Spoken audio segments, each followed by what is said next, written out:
জাতীয় সংসদ ভবন প্রাঙ্গণে লাল সবুজের বিজয় কেতনটা উড়ছে। এই লাল সবুজের বিজয় কেতনটা যেভাবে উড়ছে ঠিক তেমনিভাবে শির দ্বারা খাড়া করে দাঁড়াতে চায় বাংলাদেশ। ত্রয়োদশ জাতীয় সংসদ নির্বাচনের জন্য বাংলাদেশ এই মুহূর্তে কতটুকু প্রস্তুত গণতান্ত্রিক সরকার ব্যবস্থাকে আমন্ত্রণ জানাতে। তবে প্রসঙ্গটা যখন নারী ভোটারদের, তখন একটা প্রশ্ন চলে আসে, কতটুকু নিরাপদ তারা এই মুহূর্তে বোধ করছেন, কিভাবে তারা আসন্ন সংসদ নির্বাচনটাকে দেখতে চান। দর্শক, যমুনা টেলিভিশন পুরো বাংলাদেশ থেকে চালচিত্রটা উঠে আনার চেষ্টা করেছে, নারী ভোটারদের কণ্ঠস্বরটা উঠে আনার চেষ্টা করেছে। সামগ্রিকভাবে নারী ভোটারদের সেই কণ্ঠস্বর এই কেন্দ্র পর্যন্ত পৌঁছাবে কিনা সেটা সময় বলে দেবে। দর্শক, হারভোট প্রেজেন্টেড বাই স্টেপ ফুটওয়্যারের আজকের আয়োজনে আপনাদের সকলকে আমন্ত্রণ আপনাদের সবাইকে। ত্রয়োদশ জাতীয় সংসদ নির্বাচনটা দরজায় কড়া নাড়ছে। আপনারা কি ভাবছেন এই মুহূর্তে সেই বিষয়গুলো নিয়ে জানতে চাই। আপনাকে দিয়ে প্রথমে শুরু করতে চাই, প্রথমবারের মতো কি ভোট দিচ্ছেন? না, এবার দিলে আমার সেকেন্ড টাইম ভোট হবে। বাসায় অনুমতি ছাড়াই আর কি আমি বের হয়ে যাই নির্বাচনের পরিবেশটা দেখার জন্য, কারণ তখন আমি প্রথম ভোটার ছিলাম। তো এখন যখন সেকেন্ড ভোটার, এখন জানি না এখনকার পরিস্থিতি কেমন হবে। তো তখনকার আগে কি এরকম ছিল যে খুবই কম মানুষ ছিলেন, শুধু প্রশাসনের লোকদেরকে দেখা যাচ্ছিল, সাংবাদিক ভাইয়াদেরকে দেখা যাচ্ছিল। তো ওই সময় একটা এক্সাইটমেন্ট ছিল, সেটা কি করব, কোন ক্যান্ডে যাব, আসলে কি কি সেগমেন্টগুলো থাকে ওইগুলো জানাই ছিল না। তো সেদিক থেকে অনেক ভুলও হয়ে গিয়েছিল যে কোন রুমে যাব, কিভাবে ভোট দিব। তখন ইভিএমে ভোট দেওয়ার একটা ছিল, তো ইভিএম কিভাবে চালু করতে হয় কিছুই জানতাম না। তো তখন দেখে গেছে যে মানুষের সাহায্য নিয়ে আর কি ভোটটা দেওয়া হয়েছিল। আপনার কাছে কি মনে হয় যে এবার আপনারা যখন ভোট দিতে যাবেন, বিশেষ করে নারীরা যখন ভোট দিতে যাবেন, নিরাপত্তা ব্যবস্থা, প্রশাসনিক কাঠামোর উপর কতটুকু আস্থাশীল আছেন যে নিরাপদে ভোট দিতে পারবেন? কি কাজ করছে এই মুহূর্তে মনের ভেতর? নিউজ চ্যানেলগুলো তো দেখলে বোঝা যায় যে অলরেডি প্রশাসন অনেক ভালো হেভিলি কাজ করছে। র্যাব থাকে, গতবারও ছিল, আনসার বাহিনীর সবসময় থাকে। তো এই হিসাব করে দেখতে গেলে যে যেহেতু প্রশাসন আমাদেরকে নিশ্চয়তা দেওয়ার একটা প্রতিজ্ঞা দিচ্ছে, এবং তারা নিশ্চয়তাও দিচ্ছে আমাদেরকে, বিভিন্ন জায়গায় গভর্নমেন্ট মেসেজ আসছে কিভাবে আমি সেফ থাকবো সেটা। তো আমার কাছে মনে হচ্ছে যে অন্যবারের চেয়ে এবারে একটু নিরাপত্তাটা বেশি। আর যেহেতু নির্বাচনের প্রচারণা এবার একটু ভিন্ন রকমভাবে হচ্ছে, আই হোপ যে সবাই সবার যেই ইসির কর্তৃক যেই ধরনের নির্দেশনা সেগুলো মেনে চলবে। তো এক প্রকার নতুন ভোটারই বলা যায়। তো আমি আশাবাদী যে যেভাবে সবাই আশা দিচ্ছে সেভাবে সবাই সবার মতো করে কাজ করবে, এটাই আশাবাদী। আবারও ফিরবো, একটু আপনার কাছে জানতে চাই, আমি যতটুকু অবজার্ভ করে বুঝতে পারি আপনি হয়তো বা প্রথমবারের মতো ভোটটা দিতে যাচ্ছেন। জি, আমি হচ্ছে এবার প্রথমবারের মতো ভোট দিতে যাচ্ছেন। আপনি যখন ভোটটা দেবেন আসলে কোন কোন টুলসের উপর বেস করে বা কোন কোন ফিচারের উপর বেস করে ভোটটা দিতে চান? কারণ আমাদের যেটা অবজারভেশন পুরো বাংলাদেশ থেকে দেখেছি, অনেকে বলছেন প্রথমবার যারা ভোট দিচ্ছেন, পরিবার যাকে ভোট দিতে বলবে সেই অনুযায়ী ভোট দেবেন। কেউ মার্কা দেখে ভোট দিতে চাচ্ছেন, আবার কেউ চিন্তা করছেন সোশ্যাল মিডিয়াতে যার জনপ্রিয়তা বেশি। আপনি পার্টিকুলারলি কোন বিষয়টা চিন্তা করে ভোট দেবেন? আমি হচ্ছে যদি বলি, আমার ফ্যামিলি থেকে ছোট থেকে আমাকে স্বাধীনতা দিয়েছে যে তুমি যেটা ভালো বুঝবে তোমার জীবনের জন্য এবং তোমার ভবিষ্যতের জন্য তুমি সেটাই করো। যদি ব্যক্তিগতভাবে বলি, আমি হচ্ছে জলবায়ু পরিবর্তন নিয়ে কাজ করছি ঢাকায় বেশ কিছু বছর যাবত। তো আমি সচরাচর যদি কোনো বিষয় ভাবি, তাহলে আমি মূলত ভাবি যে আমার পরিবেশটা কি হবে, বর্তমানের অবস্থা এবং হচ্ছে পরবর্তী অবস্থা। যদি দেখি বিশ্বের দিক দিয়ে বর্তমানে কিন্তু ঢাকা দ্বিতীয় অবস্থানে আছে আজকে। তো আমি চাই বা আমার মার্কা হবে যারা পরিবেশ নিয়ে পরিবেশ বান্ধবভাবে কাজ করবে। নির্বাচনের প্রচারণায় দেখছি যে পোস্টার পেপারের জায়গাগুলোতে হচ্ছে ওনারা কী করতেছে, প্লাস্টিক, পিভিসির জায়গায় প্লাস্টিক ব্যানারগুলো ইউজ করতেছে, এগুলো কিন্তু পরিবেশকে ক্ষতি করছে। পোস্টার পেপার লাগানোর জন্য গাছের ডাল কেটে ফেলছে। এখন নির্দিষ্টভাবে এখনও আমার কাছে অজানা যে আমি কাকে ভোট দিব, কিন্তু এখনও ভাবছি যে আমার সমাজের জন্য এবং আমার পরিবেশের জন্য যে ভালো হবে আমি তাকেই ভোটটা দিব। Thank you so much for your honest opinion. আপা, আপনাকে একটু জানতে চাইবো আপনার কাছে, সেটা হচ্ছে নির্বাচন যদি কোনো একটা ফিল্ম হয়, এই ফিল্মে দক্ষ অভিনেতা কারা, প্রার্থীরা নাকি ভোটাররা? হওয়া তো উচিত ভোটারদের, কিন্তু আমার মনে হয় যে খুব ভালো রোলগুলো প্লে করেন আমাদের যেই যারা দাঁড়ান প্রার্থী, তারা। তো তো সেই জায়গা থেকে আমি বলতে চাই যে আমরা এক্সপেক্ট করি না আসলে তারা তথাকথিত নায়কের ভূমিকায় থাকবেন, তারা যাতে অ্যাকচুয়ালি আমাদের জন্য রবিনহুড হয়ে আসেন, আমাদের প্রবলেমগুলো নিয়ে অ্যাকচুয়ালি প্র্যাকটিক্যালি কাজ করেন। কারণ দেখা যায় কি যে নীতিগুলো নথিভুক্তই রয়ে যায়, প্র্যাকটিক্যালি কতটা ইমপ্লিমেন্ট হচ্ছে এটা অনেক বড় একটা ব্যাপার। আর একজন তরুণ হিসেবে আমি এক্সপেক্ট করি নতুন কিছু আসুক, নতুন কোনো ইনোভেশন আসুক এবং সত্যি সংস্কারটা হোক। কারণ 24-এর পরে যদি কথা বলি আমরা, তখন আমরা ভেবেছি যে বিকল্প যখন ছিল না তখন আমরা বলেছি বিকল্প কে, আমি তুমি আমরাই বিকল্প ছিলাম। তো সেই জায়গা থেকে কিন্তু 24-এর পরবর্তী সময়টা আমরা কিছুটা আশাহত হয়েছি, কিন্তু পুরোপুরি আশা ছেড়ে দেইনি। তো এটাকে ভোট দেয়াটা বা এই যে নায়ক বা দর্শক যেটাই বলেন না কেন, যে এইটাকে আমরা শুধু বেসিক দায়িত্বর জায়গায় দেখতে পারি না। জুলাইয়ের পর থেকে, এই অভ্যুত্থানের পরে এটা আমরা আমাদের অধিকার বা দায়িত্বর চেয়ে আরও বড় কোনো পর্যায়ে দেখি। এটা আমাদের দেশের সাথে বলতে পারেন এক ধরনের অনেস্টি। আর একটু স্পেসিফিকভাবে যদি জানতে চাই, পুরো বাংলাদেশ থেকে যতগুলো অবজারভেশন পেয়েছি, তরুণ ভোটারদের একটা কনফিউশনের জায়গাও পেয়েছি। সেটা হচ্ছে যারা নির্বাচনের প্রার্থী হিসেবে দাঁড়িয়েছেন, যে কোনো পার্টিতেই হোক, প্রত্যেকটা পার্টিতে, তাদের ব্যাপারে খুব বেশি ইনফরমেশন তরুণ প্রজন্ম জানেন না, বা নির্বাচনের আগে খুব বেশি চিনতেনও না, হয়তো বা 1 মাস ধরে তাদের নাম জানছেন, চিনছেন। আপনি একটু আপনার জায়গা থেকে একটা অনেস্ট ওপিনিয়ন দেবেন, সেটা হচ্ছে আপনার এলাকায় যিনি নির্বাচনে বা যারা নির্বাচনে দাঁড়াচ্ছেন, আপনি কতটুকু তাদের ব্যাপারে ইনফরমেশন গ্যাদার করতে পেরেছেন? একেবারেই তরুণ কিছু প্রার্থীরা দাঁড়িয়েছেন এবার, তাদের ব্যাপারে ইনফরমেশনগুলো আসলেই কম। কিন্তু এর আগে যারা ছিলেন, যেহেতু অনেক লম্বা একটা সময়, যেহেতু একটা দল অলরেডি নিষিদ্ধ, বা এই সময়টায় আমরা অনেকেই ছোট ছিলাম, আমরা চিনতাম না অন্যান্য দলগুলোর প্রার্থীদেরকে। তো সেই ক্ষেত্রে অবশ্যই কিছু ইনফরমেশনের ঘাটতি কিন্তু রয়ে গেছে। প্রচারণা হচ্ছে, কিন্তু সেটা এই কম সময় কতটুকু আমাদের জন্য মানে এনাফ হবে এটা আমরা জানি না। আর নতুন যারা, তাদের ব্যাপারে তো ইনফরমেশন আরও কম জানি। তবুও আমার মনে হয় যে নতুনদেরকে সুযোগ দেয়া উচিত, এই কারণে যাতে কিছুটা ইনোভেশন আসে। কারণ এই যে এতগুলো বছর আওয়ামী লীগ সরকার যখন ক্ষমতায় ছিল, তার আগেও তো যারা ছিলেন সেখানে কিছু সমস্যা ছিল। মানে আমরা কিন্তু গোটা 25 বছর ধরেন কিছু না কিছু প্রবলেম ছিল, আমরা এই প্রবলেমগুলোকে কাটিয়ে উঠতে পারিনি। তো সেই জায়গা থেকে কিছু নতুনত্ব আমরা চাই, সত্যি সংস্কারটা চাই, সংস্কারের প্রত্যাশা করছেন। আপা, আপনার কাছে যদি একটু জানতে চাই যে ধরেন আপনার এলাকায় যারা নির্বাচনের প্রার্থী হিসেবে দাঁড়িয়েছেন, কতটুকু তথ্য আপনি আসলে তাদের ব্যাপারে জানেন, বা আপনার প্রজন্মের আপনার অন্যান্য যারা ফ্রেন্ডস আছে, বন্ধু বান্ধব আছে, তারা কতটুকু সেই রাজনৈতিক সচেতনতাটা জানতে পেরেছে? কারণ এই প্রার্থীরা কি খুব বেশি পরিচিত ছিলেন আমাদের কাছে বা আছেন? দেখা যায় যে মানে আগে যারা আমাদের নির্বাচিত ছিল, যে তো ওই সময় হচ্ছে সত্যি কথা বলতে যে তখনকার মুখগুলো চেনা ছিল, কিন্তু এখনকার সময়ের যে প্রার্থীগুলো, তাদেরকে আমরা আসলে ওরকম চিনি না, ওরকম সম্পর্কে জানি না। তবে এটা না যে একেবারে চিনি না, আমাদের সোশ্যাল মিডিয়া হোক বা ধরেন প্রচারণা হোক, তো সেখান থেকে কিন্তু আমরা এই বিষয়গুলো জানতে পারি। ইয়াং জেনারেশনের প্রত্যেকটা মানুষের উচিত যে যদি আমাদের রাজনৈতিক বিষয়গুলো নিয়ে আলোচনা করা, কথা বলা, বা ওই বিষয়গুলো নিয়ে বেশি বেশি ডিসকাস করা, তো সেক্ষেত্রে দেখা যায় তরুণ প্রজন্মকে আরও বেশি বেশি এই বিষয়গুলো নিজে থেকে জানা উচিত, যেটা আমি মনে করি। যদি কোনো ঘাটতি থাকে তারা যেন নিজে থেকে জানুক, আগ্রহ হোক, কথা বলুক, ক্যাম্পাস হোক বা বাহিরের বাজার হোক, সব জায়গায় এই বিষয় নিয়েগুলো কথা বলুক। তো এতে কি হবে যে আর এখন যতটুকু জানে তার থেকে আরও বেশি জানবে। আপনার এলাকা নিয়ে যদি আমি একটু জিজ্ঞেস করি, যে আপনি যে এলাকায় ভোট দিতে যাচ্ছেন, আপনার এলাকায় যারা প্রার্থী আছেন, আপনি কি স্যাটিসফাইড যে আপনি পরিপূর্ণ তথ্য তাদের সম্পর্কে পাচ্ছেন বা পেয়েছেন, বা আপনি আসলে কোন কোন টুলসের উপর বেস করে ভোট দেবেন? আসলে সত্যি কথা বলতে দেখা যায় যে আমরা যারা ভোটার, তারা অনেক সময় কাজের সূত্রে বা পড়াশোনার সূত্রে বাইরে থাকি, তো আমাদের দেশে গিয়ে ভোট দিতে হয়।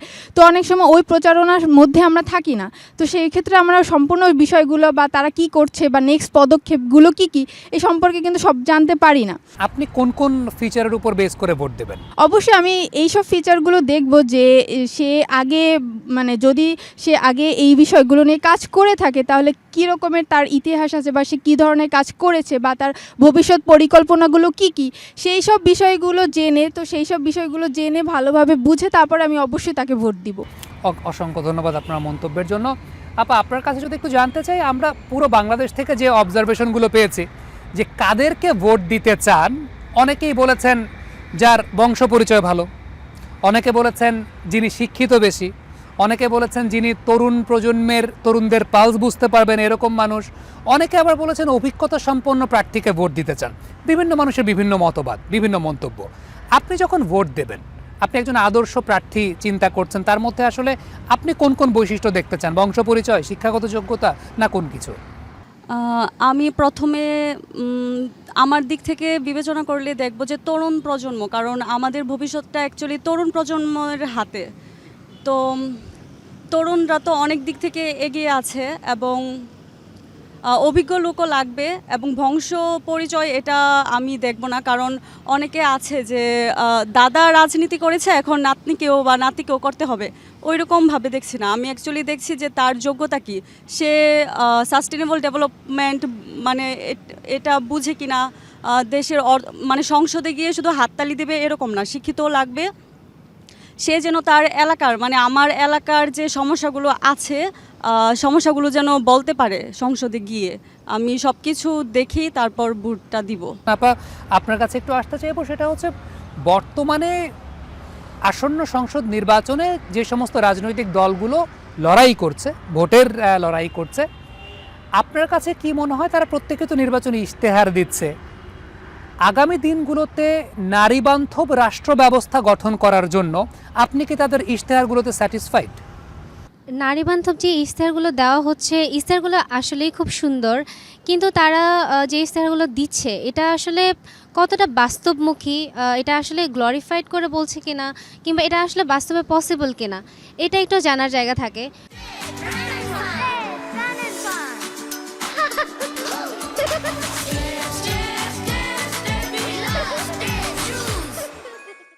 যদি তারা এটার জন্য একটা সঠিক রোডম্যাপ দিতে পারে যে আমরা আসলে যে ইশতেহারগুলো দিচ্ছি এটা আমরা এইভাবে বাস্তবায়ন করব, বা এটা যদি না করতে পারি তাহলে আমরা এটা করব, তারা যদি এরকম একটা সঠিক রোডম্যাপ আমাদের জনগণের কাছে দিতে পারে, তাহলে আমি মনে করি যে ইশতেহারগুলো সুন্দর, ভালো। ইশতেহারগুলো সুন্দর, ভালো। নির্বাচনে ভোট দিতে যাওয়ার জন্য কতটুকু নিরাপদ বোধ করছেন? প্রশাসনিক কাঠামোর ব্যাপারে কতটুকু এই মুহূর্তে আপনার আস্থা আছে? আমি এখনও কিছুটা সন্দিহান এই ব্যাপারে, কারণ দেখতে পাচ্ছি যে অনেক ধরনের প্রশাসনিক ব্যবস্থা নেওয়া হচ্ছে, কিন্তু এখানে আমাদের তরুণদের কোনো ভূমিকা রাখার মতো ওরা রাখছেন না। রিসেন্টলি আমরা দেখতে পাচ্ছি যে বিএনসিসিকে বাদ দিয়ে দেওয়া হয়েছে নির্বাচনী প্রচারণার যেই জায়গাটা থেকে, ভোট কেন্দ্র থেকে তাদেরকে বাদ দিয়ে দেওয়া হচ্ছে। এটা আসলে কেন করা হয়েছে এই ব্যাপারে আমার কিছুটা সন্দেহ রয়েছে। আর স্টুডেন্টসরা যারা হচ্ছে সংস্কারের কাজে ভূমিকা পালন করেছিল, তারা কেন নির্বাচনের যে ভোট কেন্দ্র ওইখানে নিরাপত্তা দানের জন্য তাদেরকে কেন এখানে অন্তর্ভুক্ত করা হচ্ছে না, এই জায়গাটাতে আমি একটু সন্দিহান, যার কারণে আমি কিছুটা আশঙ্কায় আছি আসলে নির্বাচনটা কতটুকু সুষ্ঠুভাবে হবে বা হবে কি না।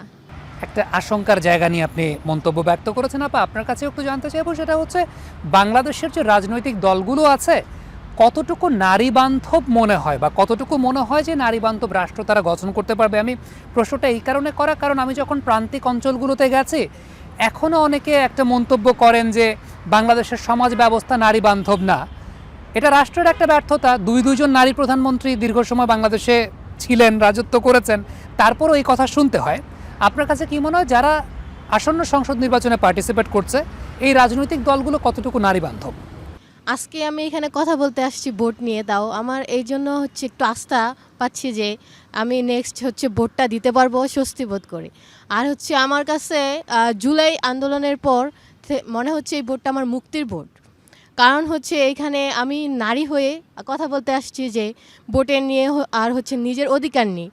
আমি একজন নারী বান্ধব হয়ে বলতে পারি যে বিগত বছর কি হয়েছে না হয়েছে সেগুলো হচ্ছে এখন দেখার বিষয় না। এখন সামনে আমাদের নির্বাচন, কিভাবে আমরা সুস্থভাবে নির্বাচনটা হচ্ছে করতে পারবো সেই দিকে আমাদের সবার লক্ষ্য থাকা উচিত। সেক্ষেত্রে আমাদের সব নারী পুরুষ সবাই একসাথে হয়ে কাজ করা অঙ্গীকার থাকা দরকার। ধরেন ভোট কেন্দ্রে বিভিন্ন হচ্ছে জায়গায় ভোটার প্রচারণার ক্ষেত্রে নারীদেরও অধিকার দেওয়া দরকার, যাতে নারীরাও পুরুষদের সাথে থেকে সুস্থভাবে নির্বাচনটা করতে পারে। আপনি যখন ভোট দিবেন একজন প্রার্থীর মধ্যে, একজন আদর্শ প্রার্থীর মধ্যে কি কি বৈশিষ্ট্য দেখতে চান?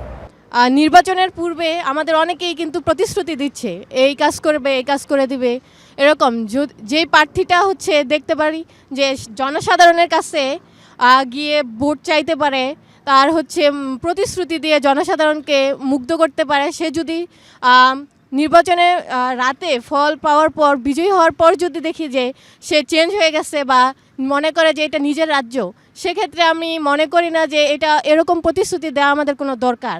আমি চাই এমন যাতে হচ্ছে সবাই একসাথে মিলে যাতে কাজ করতে পারি, জনসাধারণ আর প্রার্থীরাও যাতে সবাই প্রতিশ্রুতিবদ্ধ হয়ে একসাথে লড়তে পারি, সেই আমার কামনা। প্রতিশ্রুতিবদ্ধ একসঙ্গে লড়তে পারে সেই আপনার কামনা। আপা, রাজনৈতিক দলগুলো নির্বাচনের আগে কেন্দ্র থেকে নারী বান্ধব পরিবেশের কথা বলে, নারী বান্ধব রাষ্ট্রের কথা বলে, কিন্তু বাংলাদেশের তৃণমূল রাজনীতি আসলে কতটুকু নারী বান্ধব? কারণ দিন শেষে রাজনীতি তো শুধুমাত্র একটা দলের কেন্দ্রের উপর নির্ভর করে না, অবশ্যই 64 জেলা, অনেকগুলো ইউনিয়ন, অনেকগুলো উপজেলা আছে। আপনার কাছে কি মনে হয় যে রাজনৈতিক দলগুলো কতটুকু নারী বান্ধব? দেখুন, আমরা দেখতে পাই যে বাংলাদেশের প্রতিটা পর্যায়ে কিন্তু নারীদের অংশগ্রহণ নিশ্চিত আমার মনে হয় যে মোটামুটি হয়েছে, এবং আগের তুলনায় এটা অনেকটাই পরিবর্তন এসেছে আমি বর্তমান সময়ে দেখতে পাই। কিন্তু আসলে আমরা যদি পরিপূর্ণভাবে চিন্তা করি, তো আমাদের কর্মক্ষেত্র এবং আমাদের রাজনৈতিক যেই জায়গাগুলোতে আমার মনে হয় এই জায়গাগুলোতে নারীদের আরও বেশি অংশগ্রহণ প্রয়োজন। এবং তৃণমূল পর্যায়ের কথা যদি চিন্তা করি, সেক্ষেত্রে আমরা দেখতে পাই যে গ্রামে যারা বসবাস করেন বা তৃণমূল পর্যায়ে যারা থাকেন, সেখানে আসলে মেয়েদের একটা মতামত প্রদর্শন করার জায়গাটা আমার মনে হয় খুবই সীমিত। কিন্তু তারপরেও কিছুটা জায়গা রয়েছে। এখন জাতীয় সংসদ ভবনে আমরা আশা করি যে নারী নেতৃত্ব আরও বেশি করে হোক, এবং রাষ্ট্রীয় যেই পর্যায়গুলোতে এবং ন্যাশনাল যে পলিসি মেকিংয়ের জায়গাগুলোতে আমার মনে হয় যে নারীদের আরও বেশি অংশগ্রহণ খুবই জরুরি। নির্বাচন সুষ্ঠু করার কথা আমরা সবাই বলি বা এটা নিয়ে আলোচনা হয়। এই নির্বাচনের আগে প্রশাসনের তৎপরতাতে আপনি কতটুকু আশ্বস্ত হতে পারছেন? দেখুন, আমরা পূর্ববর্তী বছরগুলোতে যদি তাকাই, আমরা কিছু সময় হয়তো সন্তুষ্ট হতে পেরেছি, আর কিছু সময় প্রশাসনিক কার্যকলাপে আমরা সন্তুষ্ট হয়তো হতে পারিনি।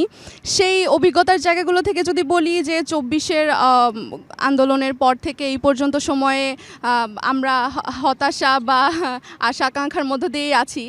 হ্যাঁ, যেহেতু একটা ট্রানজিশনাল পিরিয়ড চলছে এবং সামনে একটা আগত নির্বাচন, এবং প্রশাসন আমার মনে হয় যে সামনের দিনগুলো তারা ভালো করবে, এবং সামনে যে আসন্ন নির্বাচনটা আসছে তার বিভিন্ন প্রতিশ্রুতি এবং নিরাপত্তা ব্যবস্থাও জোরদার করা হয়েছে। তারপরেও কিন্তু কিছুটা শঙ্কার জায়গা থেকে যায় যে যেখানে আমরা পূর্ববর্তী বছরগুলোতে সুষ্ঠুভাবে হয়তো সবাই গণতান্ত্রিক ভোটাধিকার প্রয়োগ করতে পারিনি সেভাবে। আমি আশা রাখছি, আশা তো অবশ্যই রাখতে হবে যে পরবর্তী সময়গুলোতে ইনশাল্লাহ আমরা আরও ভালো দেখতে পাবো, এবং অবশ্যই আশাবাদী। Thank you so much.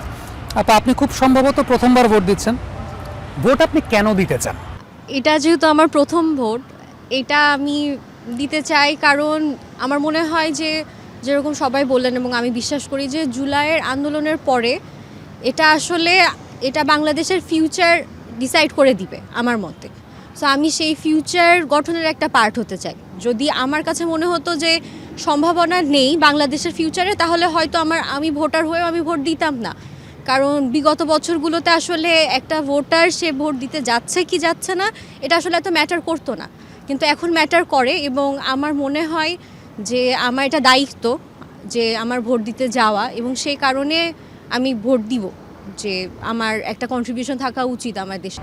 আপনার কাছে এই জায়গা থেকে কখনো মনে হয় কিনা যারা নির্বাচনে প্রার্থী হিসেবে দাঁড়াচ্ছেন, আপনারা যারা ভোট দেবেন, এই দুয়ের মাঝে কমিউনিকেশনের গ্যাপ আছে কিনা? কারণ আমরা বাংলাদেশের বিভিন্ন প্রান্ত থেকে আপনাদের বয়সে যখন কারোর সঙ্গে কথা বলেছি, অনেকেই মন্তব্য ব্যক্ত করেছেন যে যারা প্রার্থী হিসেবে দাঁড়িয়েছেন ঠিকঠাক মতো চেনেন না, হয়তোবা তাদের বাবা চাচারা চেনেন, তারা হয়তোবা চেনেন না। কমিউনিকেশনাল একটা ব্যারিয়ার মনে হয় কিনা, পার্টিকুলারলি আপনি যে অঞ্চল থেকে ভোট দিচ্ছেন, আপনার অভিজ্ঞতার আলোকে শুনতে চাই। জি, আসলে কমিউনিকেশন গ্যাপটা আমার সাথে যদি আমি স্পেসিফিকলি বলি, আমার সাথে অনেকটাই। কারণ একে তো হচ্ছে যারা এবার আমার এলাকাতে প্রার্থী, তাদের আসলে বিগত রিজেমে তাদের কোনো সেরকমভাবে অস্তিত্ব ছিল না। সো সেই ক্ষেত্রে আমি তাদের সম্পর্কে খুব একটা জানি না, হয়তো আমার প্যারেন্টসরা তাদের সার্কেলটা তারা জানতে পারে তাদের সম্পর্কে। আমার আইডিয়া খুবই কম, যতটুকু আমি জানি সেটা আসলে সোশ্যাল মিডিয়ার বেসিসে। আর আসলে সচেতন একজন নারী কিংবা একজন তরুণ হিসাবে সোশ্যাল মিডিয়াটাকে মানে সেখানে যা কথা উঠে আসে আমি মনে করি এটাতে বেশিরভাগই প্রোপাগান্ডা থাকে। সো যেহেতু এখন পর্যন্ত এলাকাতে ব্যাক করতে পারি নাই, তো আমি এখন পর্যন্ত তাদের সম্পর্কে খুব একটা ভালো তাদের তথ্য আমার জানা নেই। যতটুকু জানি ভালো মন্দ মিলিয়ে জানি, এরপরে হয়তো এলাকায় ফিরে গিয়ে তাদের সম্পর্কে জানার চেষ্টা করব, কিন্তু হয়তো তাদের সাথে কমিউনিকেশনটা আমার হয়ে উঠবে না। কমিউনিকেশনের জায়গাটা একটা ব্যারিয়ার এখনও আছে, সেই মন্তব্যটা ব্যক্ত করেছেন। আপা, ভোটের দিন বা ভোটের সময়টা নাগরিক হিসাবে আপনাকে স্বীকৃতি দেয়া হয় এই কারণটা হচ্ছে প্রার্থীরা বাড়ি বাড়ি যান, আপনি যে একজন নাগরিক সেই স্বীকৃতিটা দেন, কিন্তু দৈনন্দিন জীবন ব্যবস্থায় কি আপনার কখনো মনে হয় যে আপনি নাগরিক না? নাগরিক জন্মসূত্রেই তো বাংলাদেশের নাগরিক, জি। নাগরিক না কখনো এটা মনে হওয়ার হয়তো বা সুযোগ হয়নি, কিন্তু যখন ভোট আসে তখন নিজেকে আরো বেশি নাগরিক মনে এলিট হয়, নাগরিক মনে এলিট হয়। নাগরিক মনে হয়। কারণ তখন দেখি যে আমার কাছে আসছেন, আমার একটা প্রাধান্য দিচ্ছেন, আমার কাছে তাদের আকুতি মিনতি, তাদের প্রতিশ্রুতিগুলো আমাকে জানাচ্ছেন, সেখান থেকে একটু প্রায়োরিটি মানে মনে হয় নিজেকে। এবং নারী হিসেবে তখন আরও একটু দেখি যে আমাদেরকে একটু বেশি প্রাধান্য দেওয়ার চেষ্টা করা হয়। আমরা কখনো শুনি যে নারী ভোটারকে কেন্দ্র করে প্রতিশ্রুতি দেওয়া হচ্ছে, আমরা দেখতে পাই যে নারীদেরকে আলাদা করে একটু, এই আলাদা শব্দটাই আসলে খুব বেশি একটা হয়তো আবার আমি একজন সচেতন নাগরিক হিসাবে নিতে পারি না, নারী নাগরিক হিসাবে হয়তো ভালোই লাগে। বর্তমানে প্রশাসনিক তৎপরতাতে কতটুকু আশ্বস্ত হতে পারছেন যে নিরাপদে ভোট দিতে পারবেন? এখন পর্যন্ত পরিস্থিতি যা দেখছি মনে হচ্ছে যে খুব সুন্দর একটা নির্বাচন হবে। পুরোপুরি আমি আশ্বস্ত নই, যদি আমি আমার ব্যক্তিগত জায়গা থেকে বলি। বিচ্ছিন্ন বেশ কিছু ঘটনা আমরা রিসেন্ট টাইমে দেখেছি, সেখানে প্রাণহানি হয়েছে, সেখানে বিভিন্ন ধরনের বিচ্ছিন্ন ঘটনা ঘটেছে যেগুলো একদমই প্রত্যাশিত ছিল না। তো সেখান থেকে আশঙ্কা আছে, কিন্তু সেই আশঙ্কার পরেও আমাকে ভোট কেন্দ্রে যেতে হবে এই মাইন্ডসেটটা এখন পর্যন্ত রেখেছি। কারণ আমি চাই এবারের ভোট কেন্দ্রে অন্তত আমি যে আমার পার্টিসিপেশন, যেহেতু পূর্বের কোনো ভোট দু একটা যেটা পেয়েছি সেখানে যাওয়ার ইচ্ছাই হয়নি, মনে হয়েছে যে যাব, আমাদের ভোট তো কাউন্টই হয় না নাকি। তো ওই জায়গা থেকে যেহেতু একটু হলেও সরে আসতে চাচ্ছি, সেখান থেকে আমি অন্তত নিরাপদ আছি এটা বিশ্বাস করেই যেতে চাই। গেলে পরে তো দেখা যাবে যে 12 তারিখে কি হচ্ছে। আমার কাছে মনে হয় যে এই স্পিরিটটাই সবচাইতে গুরুত্বপূর্ণ একটা ব্যাপার, এবং আপনি সচেতন ভোটারের সংখ্যাটাও দিয়েছেন খুব সুন্দর করে। অসংখ্য ধন্যবাদ আপনার মন্তব্যের জন্য। দর্শক, এই অংশটাতে আমরা এমন কিছু মন্তব্য শুনতে পেরেছি যে মন্তব্যগুলো বর্তমানে বাংলাদেশের রাষ্ট্র ব্যবস্থার সঙ্গে অনেক বেশি মাত্রায় প্রাসঙ্গিক। আমার পেছনেই জাতীয় সংসদ ভবনটা আছে, আর কটা দিন পরে হয়তো বা এই জায়গাটা কানায় কানায় পরিপূর্ণ থাকবে, কিন্তু প্রশ্নের জায়গাটা সবসময় থেকে যায় এই কণ্ঠস্বরগুলো ওই কেন্দ্র পর্যন্ত কতটুকু পৌঁছাবে, কতটুকু পৌঁছানো উচিত, সে ব্যাপার নিয়ে আমরা কথা বলবো। তবে তার আগে হারভোট প্রেজেন্টেড বাই স্টেফ ফুটওয়্যারে একটা বিরতির সময় হচ্ছে, আমাদের সঙ্গে থাকবেন।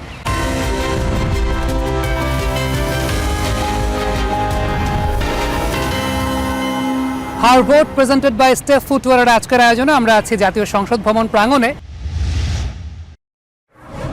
পেছনের জায়গাটা খুব সুন্দর সাজানো গোছানো, কিন্তু ঠিক এই বেড়াটা অতিক্রম করলে যদি আমরা দেখতে পাই আশেপাশে কিন্তু আবর্জনায় পরিপূর্ণ। একটা বিষয় খুব প্রাসঙ্গিকভাবে বলা যায় যে পর্দার এপার আর ওপারের মধ্যে কিন্তু একটা বিস্তার ফারাক বিদ্যমান, অর্থাৎ একটা জায়গা খুব সাজানো গোছানো আছে, আরেকটা জায়গা রিপ্রেজেন্ট করছে আবর্জনাকে। জাতীয় সংসদ ভবন প্রাঙ্গণে আশেপাশে এই জায়গায় কোনো ওয়েস্ট বিন নাই। সব কিছু মিলিয়ে পুরো বাংলাদেশ থেকে আমরা যখন আবর্জনাকে দূর করতে চাই, তখন এই জাতীয় সংসদ ভবনটাই আমাদের সবচাইতে বড় ভরসার জায়গা। ত্রয়োদশ জাতীয় সংসদ নির্বাচন আসছে। আমি আবর্জনা নিয়ে যখন কথা বলছিলাম, খুব দুঃখের সাথে একটা বিষয় বলতে হয় যে সংসদ ভবন প্রাঙ্গণটাই আমরা দেখতে পাচ্ছি অনেক আবর্জনায় পরিপূর্ণ। অবশ্যই আবর্জনাটাকে আমরা দূর করতে চাই। আমি এই অংশটাতে একটু আপনাদের কাছে জানতে চাইব, গত 25 বছরের একটা টাইমলাইন যদি আমরা ধরি, গত 25 বছরে এই পুরো বাংলাদেশে যেসব আবর্জনা দেখেছেন, আসন্ন সংসদ নির্বাচনে কোন কোন আবর্জনা দূর হতে দেখতে চান? আবর্জনার কথা যেহেতু উঠেছে, আর কোন আবর্জনা দেখতে চাই না, এই প্রশ্নের উত্তর প্রথমেই বলবো প্লাস্টিক জাতীয় আবর্জনা, যেগুলো ওয়ান টাইম ইউজ করা হয় বেসিক্যালি। মানে আবর্জনার মধ্যে প্লাস্টিকটা হচ্ছে এমন একটা আবর্জনা যেটা পরিবেশের জন্য সবচেয়ে বেশি ক্ষতিকর, আর যেটাকে উচ্ছেদ করা কিংবা প্লাস্টিকটা রিডিউস করা সবচেয়ে বেশি একটা কঠিন কাজ।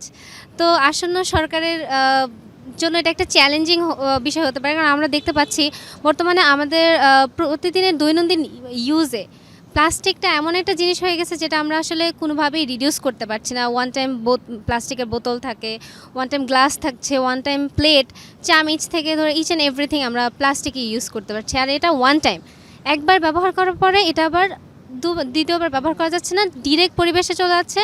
আর এটা আসলে নিরাময় করার কোনো উপায় আমরা দেখতে পাচ্ছি না। আপা, এটা তো বাস্তবিক অর্থে আবর্জনা নিয়ে আপনি কথা বলছেন, কিন্তু আমি যদি এটাকে একটু রূপক অর্থে চিন্তা করি, যে গত 25 বছরে বাংলাদেশে কোন ভুলটা সবচাইতে বড় ভুল দেখেছেন যেটা আসন্ন নির্বাচনের পর শুধরাতে চান? গত 25 বছরে আসলে আমরা যে সরকার দেখেছি সেটা কেমন যেন জনগণের ধরাছোঁয়ার বাহিরে। একেবারেই জনপ্রতিনিধি হবে জনগণের জন্য, তাদের আসলে জনগণের টাচে থাকা বা কাছাকাছি থাকাটা সবচেয়ে বেশি জরুরি। তো আসন্ন যে সরকার আছে এই ভুলটা আমি চাই না যে সরকার দ্বিতীয়বার করুক।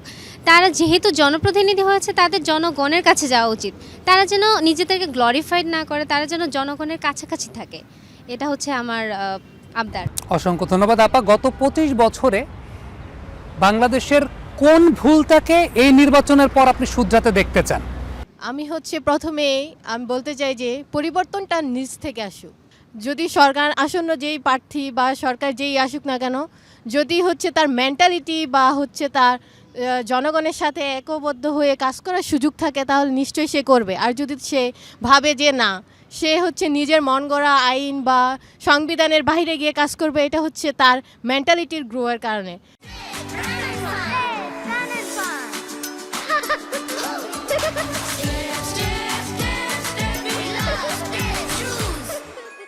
তা এক্ষেত্রে আমি বলতে চাই যে যাতে সে প্রার্থী যেই আসুক না কেন, যাতে জনগণের সাথে একসাথে লড়ে দেন উন্নয়নের জন্য কাজ করবে। আর আমি চাই বাংলাদেশ, পারফেক্ট বাংলাদেশ চাই না, এমন বাংলাদেশ দেখতে চাই যেখানে সবাই একটু একটু করে প্রতিদিন ভালো রাখার চেষ্টা করবে। মানে আপনি ইমপারফেক্টলি পারফেক্ট বাংলাদেশ দেখতে চান। অসংখ্য ধন্যবাদ আপনাকে আপা।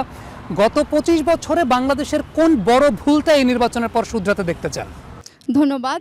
আমি গত 25 বছরের দিকে যদি তাকাই, আমি দেখতে চাই জনগণের সরকার এবং জনগণের জন্য সরকার, এবং গণতন্ত্রের যে প্র্যাকটিসটা আমরা সেটা এই সংসদে ফিরে পেতে চাই, এবং যে বাংলাদেশের যে দুর্নীতি দমন এই জিনিসগুলো দেখতে চাই। দুর্নীতি তো খুব বেশি বেড়ে চলেছে বাংলাদেশে, এবং ওয়ার্ল্ড র্যাঙ্কিংয়ে হয়তো দুর্নীতিতে বাংলাদেশ টপ পজিশনেই মোটামুটি থাকে। তো এই জিনিসগুলো গণতন্ত্রের প্র্যাকটিস এবং দুর্নীতি দমনটা দেখতে চাই। গণতন্ত্রের প্র্যাকটিস এবং দুর্নীতি দমন। আপা, স্পেসিফাই করে কি বলা যায় যে গত 25 বছরের টাইমলাইন যদি আমরা চিন্তা করি বাংলাদেশের প্রেক্ষাপটে, যেই 25 বছরে আপনারা জন্মেছেন, বেড়ে উঠেছেন, এই সময়ের মধ্যে বাংলাদেশের কোন বড় ভুলটা আসন্ন নির্বাচনের পর আপনি শুধরাতে দেখতে চান? আমার কাছে মনে হয় কি যে বাংলাদেশের রাজনৈতিক যেই পথযাত্রা, সেখানে আমরা যেই দলগুলোই দেখে আসি না কেন, এখনও হয়তো যেই দলগুলা রান করছে, যারা প্রার্থীতে দাঁড়িয়েছে এবং যেগুলো তরুণ প্রার্থী, এবং আমরা বিশ্বাস করি তারা ভবিষ্যতে আসলে হয়তো দেশটাকে লিড করবে। আমি চাই যে আমরা যেমন দেখে এসেছি যে অতীতে আমরা এটা করেছি, আমাদের দলের পূর্বপুরুষরা এটা করেছে, এবং সেই জন্য আসলে আপনাদের উচিত আমাদের ভোট দেওয়া এবং আমরা করব, এই ধরনের যে কথাবার্তাগুলো জাতীয় সংসদে দাঁড়িয়ে যখন আসলে দেশ প্রতিনিধিরা এগুলো বলে থাকে, এগুলো আসলে আমি চাই না। আমি চাই না যে যারা এখন জুলাই থেকে উঠে এসেছে যেসব প্রার্থী, যারা আমাদের ভরসা বেসিক্যালি আমি যদি বলি যে আমার হয়তো বা আশা ভরসা ছিল যে তারা আমাদের জন্য কিছু করবে, যেহেতু তারা আমাদের জেনারেশন থেকে বিলং করে। তো আমি চাই না যে আজ থেকে 10-15 বছর পর যে তারাও এই ধরনের কথা বলবে যে আমি হয়তো বা আমরা জুলাইয়ে এই দেশটাকে নতুন করে স্বাধীন করেছি, সেজন্য শুধু আপনারা আমাদের ভোট দিন। এগুলো আমি চাই না যে অতীত টেনে বলুক, তারা বর্তমানে থাকুক এবং ভবিষ্যৎটাকে উন্নত করার চেষ্টা করুক। বর্তমানে থাকুক, ভবিষ্যৎটাকে উন্নত করার চেষ্টা করুক। আপা, গত 25 বছরের টাইমলাইন যদি আমরা চিন্তা করি, যে 25 বছরের টাইমলাইনে আপনাদের জেনারেশন, আমাদের জেনারেশন, আমরা সবাই বেড়ে উঠেছি, এই সময়টার মধ্যে আসলে কোন বড় ভুলটা দেখেছেন যেটা পরবর্তী নির্বাচনের পর শুধরাতে দেখতে চান? আমি ভুল বলবো কিনা জানি না, তবে আমার মনে হয়েছে যে কিছু ডিসিশনের জায়গা থেকে, যেমন মেগা প্রজেক্ট নেওয়া হয় আমাদের জন্য, আমার জন্য নেওয়া হয়, আমার সিদ্ধান্তটা আরেকজন নিচ্ছেন, সে কি আমার মতামতটা নিচ্ছেন যে আমি এটা চাচ্ছি কিনা, আমার কোনো কি জরিপ আছে আমি জানি না। মেগা বড় বড় প্রজেক্ট হয়, অনেক কিছু হয়ে যায় বাংলাদেশের, সেই প্রেক্ষাপটে যখন আমরা দেখি যে এটা কি জরিপ করে এই সিদ্ধান্ত নেওয়া হলো যে আমাদের হাজার হাজার কোটি টাকা থেকে এটা হবে, এটা আসলে কি আমি চাচ্ছি কিনা বা আমরা চাচ্ছি কিনা, আমাদের ওই চাওয়ার জায়গাটা আরেকটু যদি স্পেসিফিক করে দিয়ে যাওয়া যায়, ওই গণতন্ত্র চর্চাটা যদি আরেকটু নাগরিকদের ভিতরে নিয়ে আসা যায়, আমার মনে হয় তাহলে আমরাও যেমন এটার একটা অংশ হয়ে থাকব, আমরা মনে করবো যে না, আমাদের কথাটাই আমরা তারা বলছেন যারা এই সংসদে বসবেন। আপনার সঙ্গে যখন আমার মতের অমিল হবে সেটাই তো গণতন্ত্র, সেটাই গণতান্ত্রিক প্র্যাকটিসের জায়গা। কিন্তু বাংলাদেশের রাজনৈতিক প্রেক্ষাপটে এই মতের অমিলটাকে কি স্পোর্টিংলি দেখা হয়? আমরা দেখেছি, দেখা হয় না, কিন্তু আমরা চাই দেখা হোক। কারণ আমার সাথে আপনার মতের মিল হবে না, কিন্তু আমার শ্রদ্ধার জায়গা থেকে আপনাকে আমি শ্রদ্ধা করবো না বা ওইটাকে আমি নিতে পারবো না। আমিও তো ভুল হতে পারি, আমারটাও আপনার অপছন্দ যেমন হতে পারে, আপনারটাও আমার অপছন্দ হতে পারে। তো সেই জায়গা থেকে একজন আরেকজনের কাছে আমরা এই যে মতের মিল হবে, তাতে আমরা আন্দোলনে নামবো, আমরা এর জন্য চাইবো যে না আমরা এটা করব না, আমরা এটা চাই না। এই যে বলার ভঙ্গিতে গিয়ে একটা সময় এসে সহিংসতা হয়ে যায়, আমরা মারামারিতে লেগে যাই, আমরা রক্তপাত দেখি, এটা যাতে না হয় এই জায়গাটাতে অন্তত একটু যদি আমরা কি বলবো শুধরাতে পারি, সেইটা হবে হয়তো বা আমাদের খুবই ভালো একটা পরিবর্তন। যেই পরিবর্তনটা অন্তত এখন আমি নতুন ভোটার হিসেবে চাইবো যে এই পরিবর্তনটাকে আমি দেখছি, আমি কি এখনও দেখছি না যে দুটো বড় রাজনৈতিক দল একে অন্যের সাথে প্রতিদিনই একজন একটা কোর্ট করছেন, তো আরেকজন আরেকটা ওই কোর্টকে নিয়ে এগিয়ে যাচ্ছেন। তো এটা আমার কখনোই ভালো লাগে না। আমার মনে হয় যে সে তার জায়গায় স্ট্যান্ড দাঁড়িয়ে, সে যেটাকে 9 দেখছেন সেটা আমি 6 দেখছি, আমরা দুজনেই হয়তো বা ঠিকই আছি, কিন্তু শ্রদ্ধার জায়গাটা বা আপনাকে ওই অ্যাডাপ্টেশনের জায়গাটাতে নিতে হবে যে আমার হয়তো বা পছন্দ হয়নি গাছ কাটাটা, কিন্তু হয়তো বা দরকারই ছিল, এটা হয়তো বা বৃহৎ স্বার্থে দরকার ছিল। আমি একজন পরিবেশ বান্ধব নগর গড়তে চাই, এর জন্য আমি কখনো বলছি যে গাছ কাটা যাবে না, কিন্তু দেখলাম যে গাছ কাটলে একটা বৃহৎ স্বার্থ হয়তো বা ওইখানেই হচ্ছে। আমি ওই মতটা পছন্দ করছি না, এখনও পছন্দ করছি না, আমি সেকেন্ড ওয়ে খুঁজতে বলছি। কিন্তু ওইখানে আমাকে ভাবতে হবে যে আমি যদি আজকে ওনাকে সম্মান না দিই, কালকে আমাকেও কিন্তু উনি করবেন না। Thank you so much. আপনি পারস্পরিক শ্রদ্ধাবোধের কথা বলেছেন এবং আপনারা এই পাশে যারা আছেন আপনাদের প্রতি শ্রদ্ধা রেখেই বলতে চাই, আপনাদেরকে একটা বড় সময় অপেক্ষা করিয়েছি, সেটার একটা কম্পেনসেশন আমি দিতে চাই। সেই কম্পেনসেশনটা দিব আপনাদেরকে একটা ক্ষমতার চেয়ার দিয়ে। আমরা জানতে চাইবো যে ক্ষমতার চেয়ার পেয়ে গেলে আপনারা কি করতে চান। তবে তার আগে একটা ছোট্ট বিরতির সময় হয়েছে। দর্শক, ঠিক এই পর্যায়ে হারবোর্ড প্রেজেন্টেড বাই স্টেপ ফুটওয়্যার এই আয়োজনে একটা ছোট্ট বিরতির সময় হয়েছে। বিরতির পরে ফিরে আরও আলোচনা হবে, সঙ্গে থাকবেন।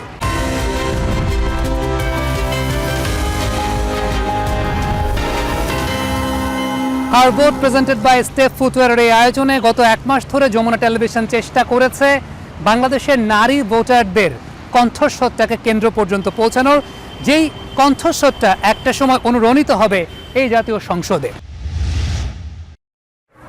ঠিক এই পর্যায়ে আমাদের অন্যান্য পার্টিসিপেন্ট যারা আছেন তাদেরকে একটা ক্ষমতার চেয়ারে আসীন করতে চাই।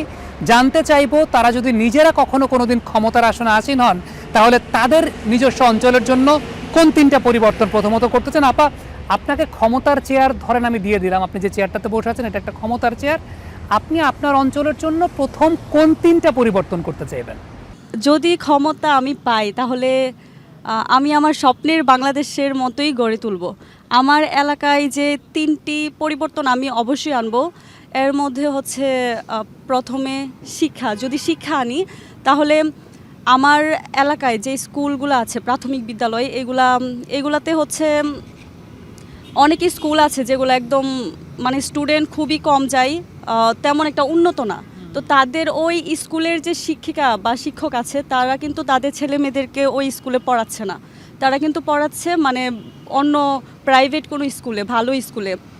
তো সেক্ষেত্রে আমি আমার প্রাইমারি স্কুল যে ভিত্তিটা তৈরি হয় সেখান থেকে আমি পরিবর্তনটা শুরু করব। তারপর হচ্ছে যে প্রত্যেকটা জেলাতে একটা করে পাবলিক বিশ্ববিদ্যালয় করব। আর বিশ্ববিদ্যালয়গুলোতে এমনভাবে সাজাবো যেন তারা প্র্যাকটিক্যালি সব কিছু বুঝতে পারে এবং হচ্ছে আমাদের যে গবেষণা, এই গবেষণাটা যেন বিশ্ববিদ্যালয়ে খুব ভালো করে করতে পারে। দ্বিতীয়ত হচ্ছে স্বাস্থ্য হচ্ছে আমাদের চিকিৎসা ব্যবস্থাটা হচ্ছে বেশি উন্নত করতে হবে, কারণ আমরা যদি সুস্থ থাকি তাহলেই হচ্ছে আমরা পরবর্তী যে ধাপটা ওইখানে হচ্ছে এগিয়ে যেতে পারবো। আমাদের যে উপজেলা স্বাস্থ্য কমপ্লেক্সগুলো আছে সেখানে গেলে দেখা যায় স্বজনপ্রীতি, তারপর যে খালা আয়ারা আছে তারা হচ্ছে কিছু টাকা দিলে তারা কি করে সিরিয়ালটা ভেঙে দূর থেকে লোকটাকে আগে ডাক্তারের কাছে নিয়ে যায়। তো এটা হচ্ছে বন্ধ করতে হবে, স্বজনপ্রীতিটাও বন্ধ করতে হবে। আর তৃতীয় নাম্বারে যদি আসে, আমাদের অর্থনীতি নিয়ে অবশ্যই ভাবা উচিত। সেক্ষেত্রে আমাদের যারা ক্ষুদ্র উদ্যোক্তা আছে তাদেরকে অবশ্যই অ্যাপ্রিসিয়েট করতে হবে এবং একটা মেলার আয়োজন করতে হবে যেখানে নাকি আমরা সবার যে পণ্যগুলো আছে ওইখানে যেন প্রেজেন্ট করতে পারে এবং এটার উপকারিতা এবং এটা হচ্ছে পরিবেশ বান্ধব হতে হবে। আমাদের যে সংস্কৃতিটা অবশ্যই দরকার, এটা শুধু আমাদের ঐতিহ্য নয়, এটা আমাদের সব কিছুই মানে ডেভেলপ করতে হলে লাগবে। আইডেন্টিটি আপনি তিনটার চাইতে অনেক বেশি বলে ফেলেছেন, তার মানে বোঝা যাচ্ছে আপনার প্ল্যান অনেক আছে। একটু আপনার কাছে জানতে চাইবো যে আপনার এরিয়ার উপর বেস করে আপনি বলতে পারেন কোনো এক্সাম্পল, কোনো উদাহরণ, কোনো অভিজ্ঞতা যদি থাকে সেটাও বলতে পারেন যে আপনি ক্ষমতার চেয়ার পেলে আসলে কোন তিনটা পরিবর্তন আনতে চান। ক্ষমতা পাওয়া, নির্বাচন, ভোট, এগুলো তো একটা প্রসেস, কিন্তু আলটিমেট গোল হচ্ছে আমাদের সংস্কার করা, না পরিবেশ সমাজ সংস্কার করা। তো দেখা যায় যে আমার এলাকার দারিদ্রতার হার একটু বেশি। আমার এলাকার মানুষ শুধু একটা কৃষি বা একটা জবের উপরে ডিপেন্ড করে থাকে। সো দেখা যায় যে অনেক সময় কাজ না পাওয়ার কারণে ঢাকাতে চলে আসে। তো এই ধরনের যেন না হয়, সেই দারিদ্রতার উপর কাজ করা। দ্বিতীয়ত হচ্ছে আমি চাই যে এডুকেশন খুব ইম্পর্টেন্ট। তো এডুকেশনের দিক থেকে আমি বলবো যে আমার এলাকার অনেক বেশি ছেলে মেয়েদের জন্য পড়াশোনার সুযোগ করে দেওয়া, যেন প্রাইমারি বাচ্চাগুলো যেন পড়াশোনা করতে পারে বিনা পয়সায়। হ্যাঁ, তারপরে হচ্ছে তারা যেন খেলাধুলা সহ বিভিন্ন মানে অ্যাক্টিভিটিসগুলো যেগুলো থাকে সেগুলো যেন পারফর্ম করতে পারে। আর হচ্ছে আরেকটা যে বিষয় আমি বলবো যে আমাদের ঢাকা থেকে বরিশালগামী যে বাসগুলো, যে সড়ক পথে দেখা যায় অনেক দুর্ঘটনা ঘটে, এত দ্রুতগামী বাসগুলো চালায় মানে অহরহ হচ্ছে অ্যাক্সিডেন্ট হয়। তো শহর পথটাকে আমি নিরাপদ করার জন্য একটা পদক্ষেপ নিতে চাই, যাতে দূরপাল্লার বাসগুলো যেন সুন্দর ও সুষ্ঠুভাবে মানে চালনা হয়, এই আর কি। পরিবহন ব্যবস্থা নিয়ে সর্বশেষ কথা বলেছেন আপা। জনগণই তো সকল ক্ষমতার উৎস, কিন্তু দিন শেষে জনগণের কাছে তো ক্ষমতাটা থাকে না, ক্ষমতা থাকে ক্ষমতাবানদের কাছে। আপনাকে যদি ক্ষমতাবান করে দেওয়া হয়, আপনাকে পলিসি মেকিংয়ের চেয়ারে বসিয়ে দেওয়া হয়, কোন তিনটা চেঞ্জ প্রথমে আনতে চান? বেগম রোকেয়ার ভাষায় বলতে হয়, সর্বাঙ্গে ব্যথা ঔষধ দিব কোথা। আসলে আমাদের প্রচুর সমস্যার শেষ নাই। তবুও আমি যদি কিছু স্পেসিফিক নিশ নিয়ে কথা বলি, সেক্ষেত্রে শুরুতে আমি যেটা বলতে চাই যে কে টিপ পড়লো আর কে হিজাব পড়লো এরকম তুচ্ছ এবং হাস্যকর বিষয় নিয়ে পড়ে না থেকে তাদের নিরাপত্তার জায়গাটা নিশ্চিত করা। কারণ দেখা যায় যে যারা ক্রিমিনালস আছে, যারা হচ্ছে নারীদের বিভিন্ন ধরনের যৌন নিপীড়ন করছে বা হেনস্থা করছে, তারা অনেক সময় তাদের দ্বারা আমাদের গভর্নমেন্টও জিম্মি হতে বাধ্য হয়। এটা চেঞ্জ হওয়া দরকার। ক্রিমিনালরা এতটাই প্রভাবশালী থাকে যে গভর্নমেন্ট চাইলেও কিছু হয়তো করতে পারে না। তো সেই জায়গাটা চেঞ্জ হওয়া দরকার, আমি একটা জায়গা থেকে মনে করি। দ্বিতীয়ত হচ্ছে যদি খেলাধুলার জায়গাটা একটু বলি, মেয়েদের ক্রিকেটে, যেখানে ছেলেদের ক্রিকেটে অনেক ফান্ড থাকে, মেয়েদের ক্রিকেটে অতটা থাকে না, ফুটবলে থাকে না, আর্চারি কিংবা এই ধরনের গেমসে তো আরও থাকে না। কিন্তু আমাদের দেশে যথেষ্ট ট্যালেন্টস আছে, যেটা হয়তো এই ফান্ডের অভাবে, যথেষ্ট পরিচর্যার অভাবে উঠে আসতে পারছে না। তো এই জায়গায় আমার মনে হয় যে মনোযোগ দেবার সময় এসেছে। এটা অনেকেই দেন নাই, আমরা দেখি নাই বিগত দিনগুলোতে। আরও যদি 3 নম্বর পয়েন্টে যদি আমি একটু যাই, যে আমাদের দেশের যথেষ্ট মেধাবী সন্তান যারা গবেষণায় আছেন, তাদের বাংলাদেশকে দেওয়ার মতো অনেক কিছু আছে। কিন্তু দেখা যাচ্ছে যে আপনি পড়তে যেতেই পারেন, কিন্তু পড়ার পরে তারা কেন দেশে ফিরে আসছেন না? তারা কেন আমাদের চেয়ে উন্নত দেশ পেয়ে বা ওইখানে হয়তো তারা নিরাপত্তাটা পাচ্ছেন, সেই জন্য সেখানে স্টেবল হয়ে যাচ্ছেন, কিন্তু তাদের তো বাংলাদেশের রিসোর্স কমে যাচ্ছে। আমার কেন যেন মনে হয় যে এইটা বাংলাদেশ থেকে ইনডিরেক্টলি তাদেরকে পুশ করা হচ্ছে, তারা যাতে এই বাংলাদেশের এই সবচেয়ে মেধাবী, আমি বলবো যারা গবেষণায় আছেন তারা সবচেয়ে মেধাবী সন্তান এদেশের, তো তারা যাতে বাইরে চলে যায় এবং বাইরে থেকে যাতে আর বাংলাদেশে ফেরত না আসে। তো ইনডিরেক্টলি এটা সামহাও এক ধরনের অদৃশ্য পুশ আমি বলবো যে তাদের উপর প্রয়োগ করা হচ্ছে। তো এই জিনিসটা আমি সলভ করার চেষ্টা করবো এবং তদন্ত করার চেষ্টা করবো যেটা কেন হচ্ছে এবং এই জায়গাটা কিভাবে সলভ করা যায়। তাদের আমাদের অনেক বেশি দরকার। অসংখ্য ধন্যবাদ, খুব ইম্পর্টেন্ট তিনটা প্রসঙ্গে আপনি কথা বলেছেন। আপা, আপনাকে ক্ষমতার চেয়ার দিয়ে দেওয়া হলে আপনি কোন তিনটা চেঞ্জ নিয়ে প্রথমে কাজ করতে চান? যদি ভাইয়া বলি ক্ষমতার চেয়ার, এখনও হচ্ছে আমরা অনেকেই জানি না যে সংসদে নারী আসন কয়টি। সঠিকলি এখনও আমরা আসলেই বলতে পারি না, কারণ আমাদের প্রথমত যদি পরিবর্তন আনতে হয় তাহলে আমাদের সংসদ থেকেই আনতে হবে যে সংসদে নারী আসন বৃদ্ধি করতে হবে। এবং যদি আমি আমার এলাকায় যাই, আমার গ্রামের বাড়ি রাজশাহীর যে এলাকায় আমি বাস করি সেই এলাকায় এরকম এখনও প্রচলন বা হচ্ছে মানুষের ধারা আছে যে 18 হলে হয়তো বা মেয়েদের বয়স অনেক বেশি হয়ে যাচ্ছে, যে বিয়ে হচ্ছে পরবর্তী সময় পারবে না, এবং শিক্ষার হারটাও খুব কম। অনেকেই বলে যে মানে হচ্ছে সুন্দর শহর, পরিষ্কার শহর হচ্ছে রাজশাহী, কিন্তু রাজশাহীর যদি প্রত্যন্ত অঞ্চলগুলোতে যাওয়া যায় তাহলে হয়তো বা মানুষ বুঝতে পারবে যে ওখানকার যে নারী বা হচ্ছে শিশু সন্তান যারা আছে, মেয়ে, তাদের অবস্থাটা বর্তমানে কি। ওখানে হচ্ছে যেহেতু আমরা শিক্ষার কথা বলছি, শিক্ষা, বিশ্ববিদ্যালয়, স্কুল সব কিছুরই কথা আসছে, কিন্তু যারা হচ্ছে আমরা পলিটেকনিক নিয়ে পড়তেছি যে হচ্ছে অল্প সময়ে যাতে আমরা একটা ভালো চাকরির আশায় হচ্ছে যাচ্ছি, প্র্যাকটিক্যালি শিখতে পারবো, কিন্তু আসলে এই পলিটেকনিক বা হচ্ছে প্র্যাকটিক্যাল শিক্ষার ব্যবস্থাটা কতটুকু, পলিটেকনিক যে শিক্ষা ব্যবস্থা এটা আরও একটু উন্নয়ন করার দরকার। এবং সর্বমধ্যে হচ্ছে গ্রাম অঞ্চলে যে মেডিকেল ক্যাম্পেইনগুলো করা উচিত, এবং প্রতি হচ্ছে গ্রামে একটা করে স্বাস্থ্য ক্লিনিক সরকার থেকে থাকা উচিত, যেহেতু আছে, বলা যায় আছে, শুধু নামমাত্রই। তার ব্যবস্থাটা এরকম যে এখানে একটা গরুকেও হচ্ছে চিকিৎসা দেওয়া সম্ভব না। তো আমি যদি হচ্ছে আসনে পাই তাহলে এক হচ্ছে পলিটেকনিক যে বিষয়গুলো প্র্যাকটিক্যাল শিক্ষা তা নিয়ে করব, দ্বিতীয়ত স্বাস্থ্য বিষয়, এবং তৃতীয়ত নিশ্চিত করা যে হচ্ছে আমরা যারা সংসদে নারী আসন পাচ্ছি তারা কি সংসদের বাহিরেও নারী আসন নিয়ে কাজ করতে পারছি না। ক্ষমতা যদি আমাদের হাতে থাকে কিন্তু ক্ষমতার ব্যবহার এখনও আমরা করতে পারছি না নারীরা। আমি এমপি প্রার্থী হয়ে আমার এলাকায় কাজ করলেও কিন্তু আমার যে চেয়ারম্যান বা মেম্বার যারা আছে, মেম্বার যিনি হবে, ওনারা হচ্ছে যে নারী কি কাজ করবে তা সে বুঝবে না, এই ধারণাটা এখনও তাদের ভিতর আছে। এই ধারণাগুলো থেকে তাদেরকে বের করে আনা এবং হচ্ছে মোবিলাইজ করে নারীদের হচ্ছে ক্ষমতায়ন আরও বৃদ্ধি করা, নারীদের ক্ষমতায়নটা বৃদ্ধি করা। অসংখ্য ধন্যবাদ আপা, আপনাকে ক্ষমতার চেয়ার দিয়ে দিলে কোন তিনটা পরিবর্তন প্রথমে আনতে চান?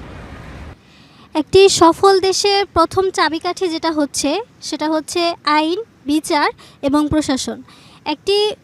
একটি দেশের যদি প্রশাসন সর্বোচ্চ কাজ করে এবং সঠিক উপায়ে কাজ করে, সুশাসন প্রতিষ্ঠা করে, সেক্ষেত্রে একটা দেশ পরিচালনা করাটা খুব বেশি কঠিন হয়ে দাঁড়ায় না। বিচার ব্যবস্থা থাকবে উন্মুক্ত, স্বাধীন, তার সাথে আইনটাকেও আইনের মতো করে কাজ করার সুযোগ দেওয়া হবে। এটা হচ্ছে আমার প্রথম পদক্ষেপ থাকবে। আর দ্বিতীয় পদক্ষেপ যেটা থাকবে সেটা কিশোর গ্যাং এবং মাদক নিয়ে। তো এটা কমিয়ে আনতে যেটা করা উচিত সেটা হচ্ছে কোয়ালিটি এডুকেশন এবং আমার তার সাথে সাথে যে শিক্ষার হারটা বাড়ানো। তো সেই জায়গা থেকে আমার যে সংরক্ষিত আসনটা থাকবে সেই এলাকাটাতে আমি চেষ্টা করব যে ক্রিয়া রিলেটেড আরও কিছু বাড়াতে, অ্যাক্টিভিটি বাড়াতে, তাহলে অ্যাটলিস্ট শিক্ষার হার যেমন বাড়বে, যে বাচ্চাটা শিক্ষার দিক থেকে একটু পিছিয়ে সে হয়তো বা ক্রিয়ার দিক থেকে একটু এগিয়ে যাবে। তো সেই প্রত্যাশা থাকবে। আর লাস্ট যেটা করব সেটা হচ্ছে অবশ্যই হসপিটাল ব্যবস্থাটা উন্নত করা, কারণ এটা আসলে আমাদের বাংলাদেশে নিশ্চিত না, আমি নিজেও সেভাবে সেবা পাই না। তো যেভাবে সবাই সরকারি ব্যবস্থাপনাতেই যেন ভালো সেবা পায় এবং যেই ভুয়া ক্লিনিকগুলো আছে সেগুলোকে বয়কট করা। আর তার পাশাপাশি যেটা চাইবো, একজন পরিবেশকর্মী, আমি একজন পরিবেশকর্মী, তো সেই হিসেবে আসলে পরিবেশকে কখনোই ডিনাই করা যায় না। তো অবশ্যই আমি চেষ্টা করব যে পরিবেশবাদী যে সংগঠনগুলো কাজ করে তাদের সাথে বা তাদেরকে সহযোগিতা করে যেন আমরা একসাথে এগিয়ে যেতে পারি। আর এটা অবশ্যই চাই না যে গ্লোবাল ওয়ার্মিংয়ের কারণে আমার পৃথিবীটা ছোট একটা মালদ্বীপ হয়ে যাক কিংবা সমুদ্রের অতলে তলিয়ে যাক। তো সেই জায়গা থেকে অবশ্যই এটা আমার ফার্স্ট প্রায়োরিটি থাকবে।